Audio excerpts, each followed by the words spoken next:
Hello and welcome to another episode of Let's Play LOTRO with me, Balthelion. So today we're picking up again in the Trollshaws. I'm going to start making our way eastwards and go up to Rivendell itself, depending on how many quests we get along the way. So today we are just slightly west of the Ford of Bruinen, where we've got a quest to go see one of those stone markers again. And then we've got another quest to go into Rivendell itself all the way up there. So we're going to be passing back and forth, zigzagging up the hills into the high moor, and we might end up doing some quests there depending on how many we come across, and then we'll hopefully be heading down into Rivendell itself. So let's get the show on the road.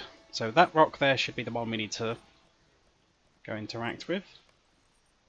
Markings on this stone indicate that you should take the dirt path leading south from the road and up the hill. But that's going to send us down to the second camp in the Trollshaws, so we might split that up and do that at a different time. The way that quest is going to send us is, yeah, just down to this camp in Bruinen, which is called Edgehead Candidate. That's kind of like the last camp of the region.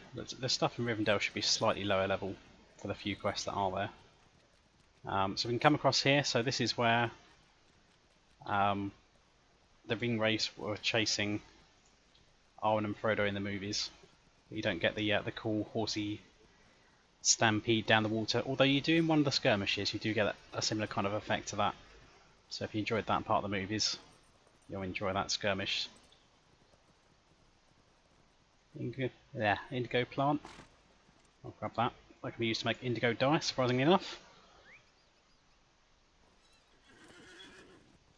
Let's see if there's any proper quests up here. I'm kind of ignoring the ones that seem to be repeatable, which just involve killing the same mobs every day, because it gets a bit boring and it's slowing me down finishing this region. But so far there doesn't seem to be too many of them. But there's several different ways we can get up this hill, but basically you just always want to be zigzagging back and forth, getting as high as possible. So in this case we're going up here. We could go in strange new directions all off over there. There's all these nodes around that I'm not collecting. I'll collect this one since it's not got a bear on top of it like the wood back there. Like that. And we're not actually far off a level up as well, so hopefully once we get into Rivendell itself we should ding 37. So that should be our last turn. Bit more wood. And there is a camp over here.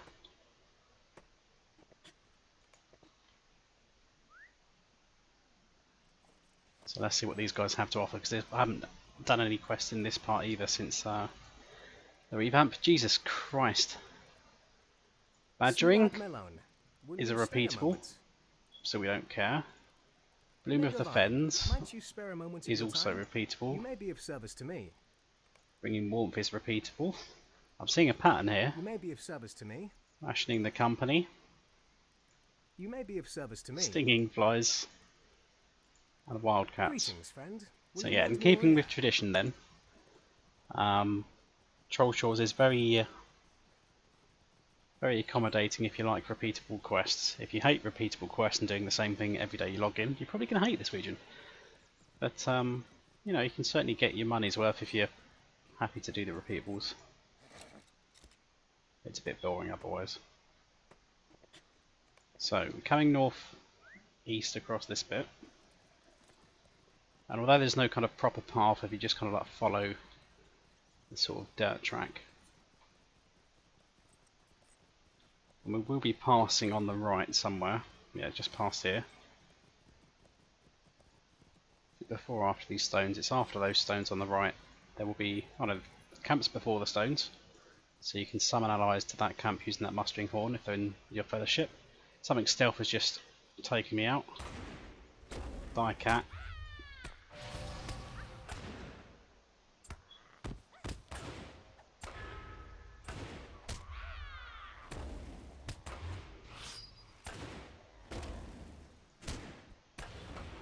There we go. So you see that these ones are orange, these mobs up here, because they're 39, 3 levels above me.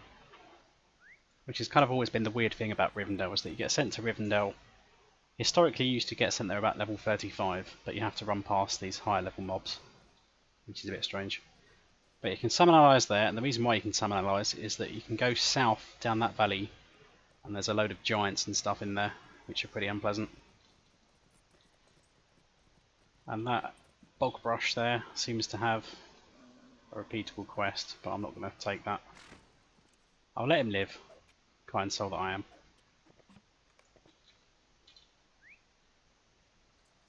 So if we just carry on going this way, collecting all the ore nodes and wood nodes in sight, we're slowly making our way there. Oh, stealth cat. Oh, adamant shard, the cat's seen me. Loot that.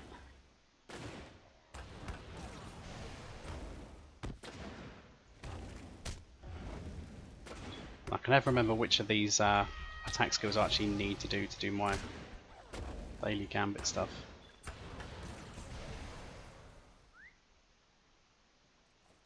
So mount up, carry on over here. So we get this wooded area. Something else is in stealth near me. So you can see there's a bit of a path here now. We can ride either around the path and it curves around to the left, or we can just take the shortcut and go straight across. Another adamant shard. Oh, it's my lucky day. 2 for 2. Can we go 3 for 3 on this ore node?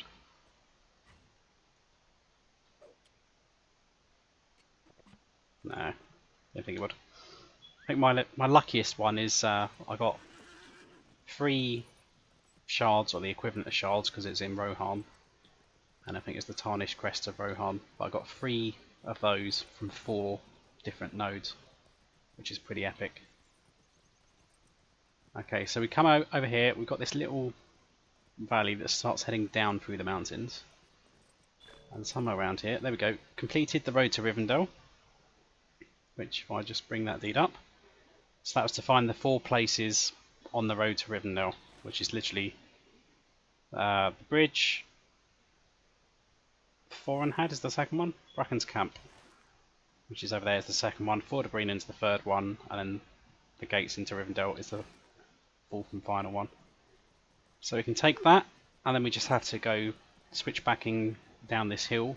If you're ambitious, you can try throwing yourself off the hill, which results in some interesting skiing attempts, which will probably result in your death, because I come over here, I mean, it seems a bit foggy, but it is a fairly long way down.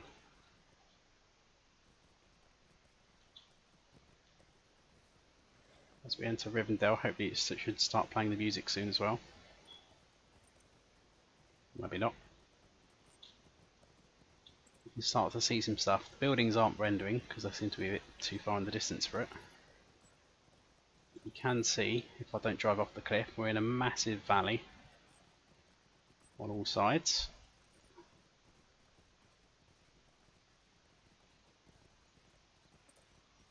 There we go, some of the buildings starting to load in.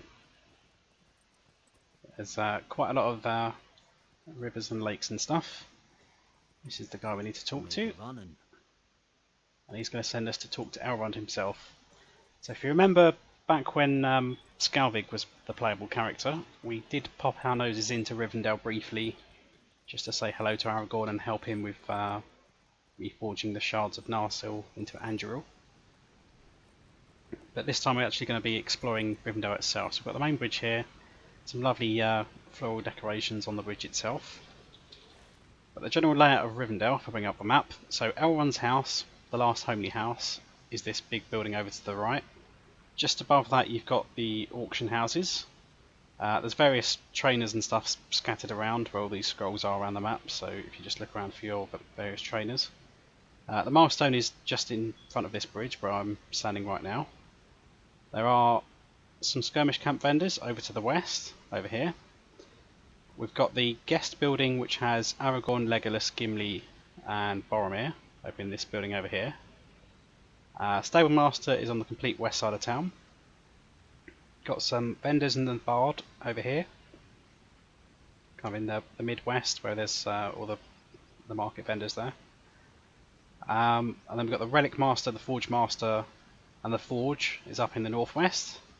We've got a path going up to the Misty Mountains up there, and if you want to see Arwen, Arwen is at the very top of this passage up here at the dead end. There's a secret area down in the bottom, which is only available once you've got your reputation up to, I want to say friend, I might need to check that, but once you've got higher standing with the Elves of Rivendell, you have access to this area, which can be accessed on the south side of the river. Just go east along here and there'll be a door somewhere over there. And that's about it really. I mean, you've got the reflecting pool if you want to replay any of the epic instances, kind of sort of in front of Elrond's house over there. And if you're looking for the other members of the Fellowship, so Gandalf and all the hobbits, they're in one of the guest rooms in there as well. We'll go see them in a moment. And we also get to see Bilbo. So what we're going to do is going to come up this hill, turn to the right, across the bridge,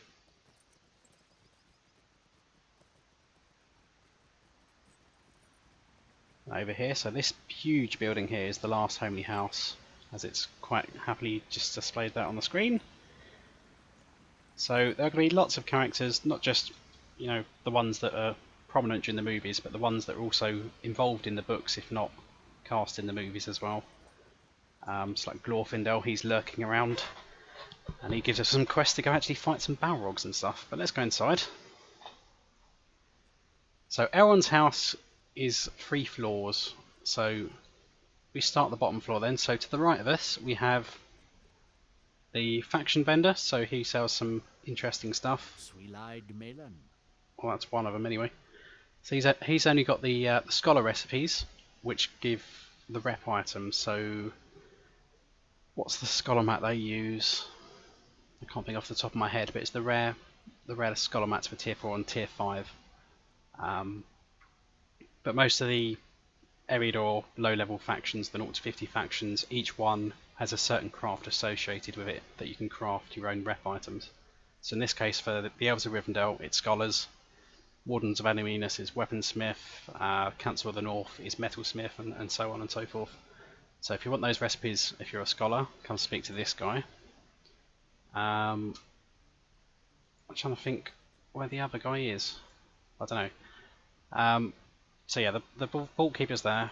This is Bilbo's room on the right, which actually doesn't have Bilbo in there, but if we come inside,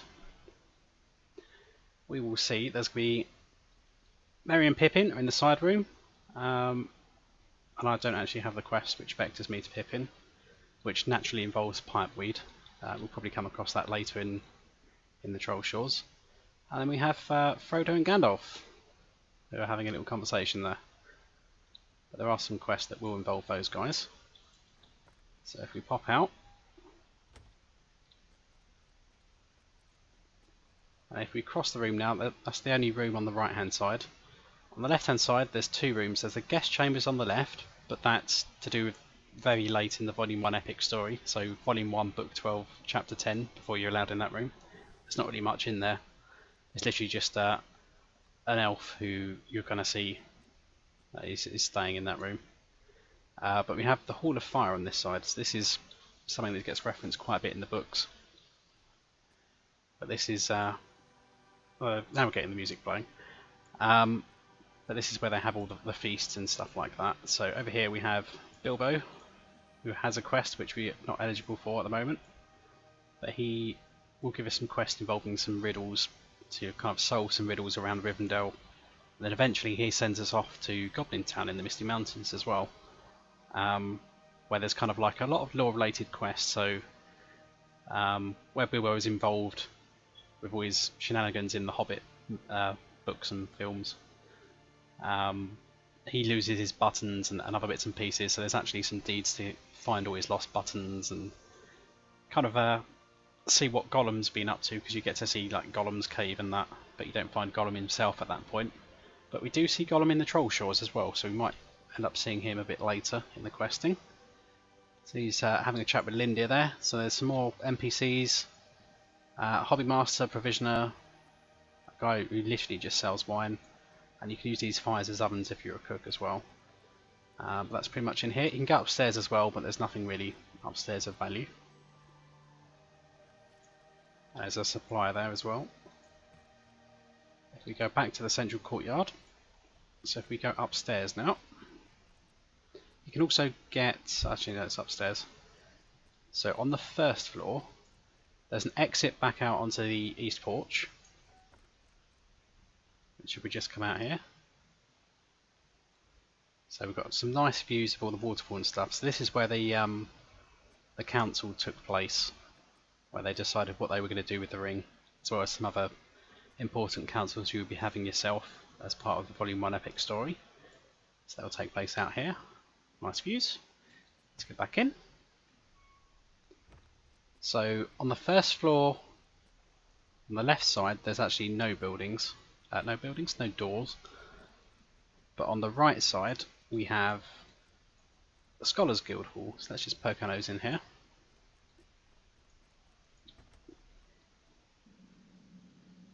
So in here, like all the other guild halls, you just have a few NPCs. So one that sells all the improved recipes that you can kind of get 5 for the price of 1 or stuff like that.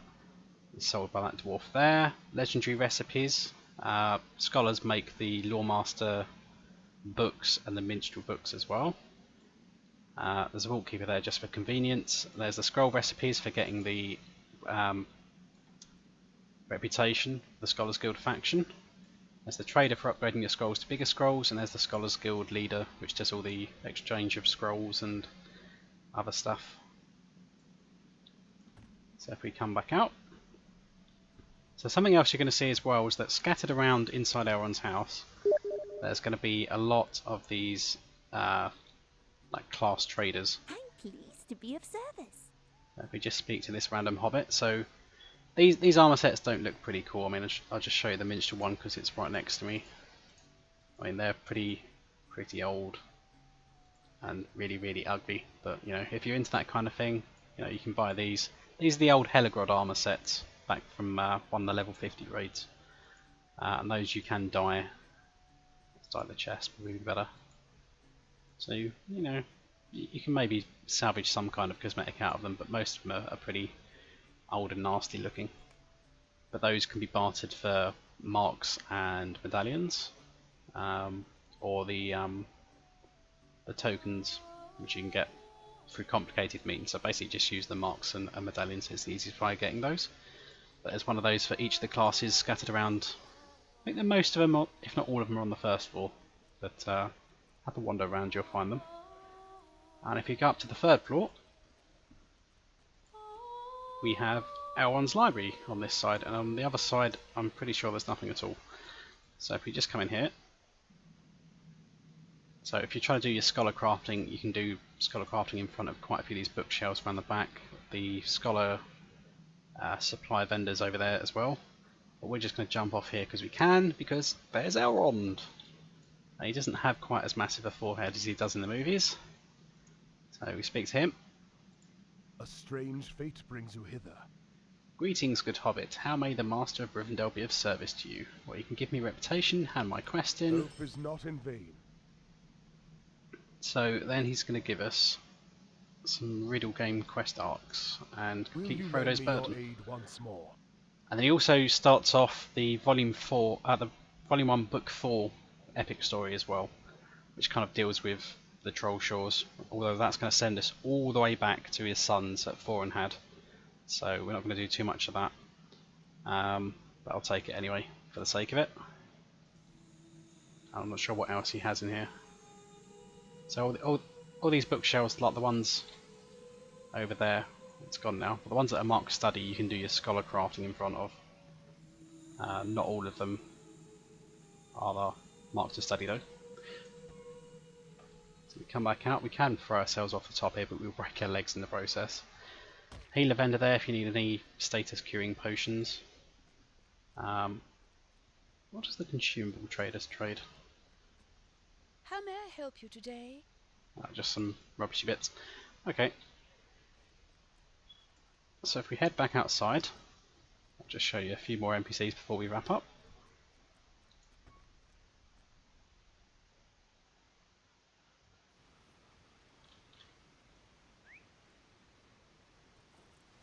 So from outside the entrance we just turn left, go across the river, up past these ruins. There is Glorfindel. who's like a massive elven hero and person of renown, Stay a moment. who actually fought a Balrog and kind of died, but then came back to life. Sound like anyone you know? But he has some quests to help us actually take out another Balrog, which is rearing its ugly head. But that Balrog's in Angmar. It's not the same Balrog. But that one's been imprisoned for quite a long time, but as part of a level 50 raid, which is the Rift of Ner'zgashu. So the last NPC I'm going to show you guys is if we go follow the road around to the top and start heading on this road up north out of Rivendell, and we can just say hello to Arwen.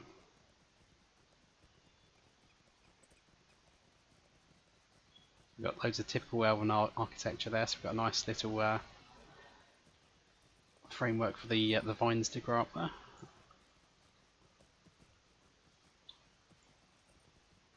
And as we go up this hill, we should hopefully be able to get some good views over to the south. So that hill, we came in about up there somewhere. So as you can see, it's a long way down, and we just kind of zigzag back, forth, back, forth, back, forth, back, and move down there. So if you try throwing yourself off that cliff, interesting results will happen, to say the least. Okay, so we just have to come down this last bit in order to go back up.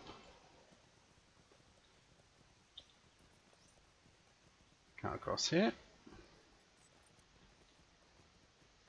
So of course, since these are based directly on the books rather than the movies or anything else derived from the books, Arwen's not as important as a character. So she doesn't really have too much involvement. I think she's involved with like a couple of quests.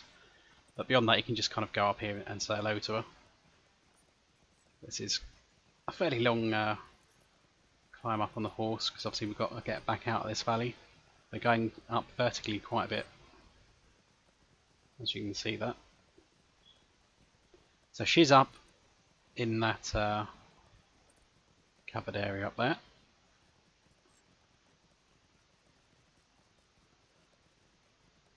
Protected by a few of these soldiers.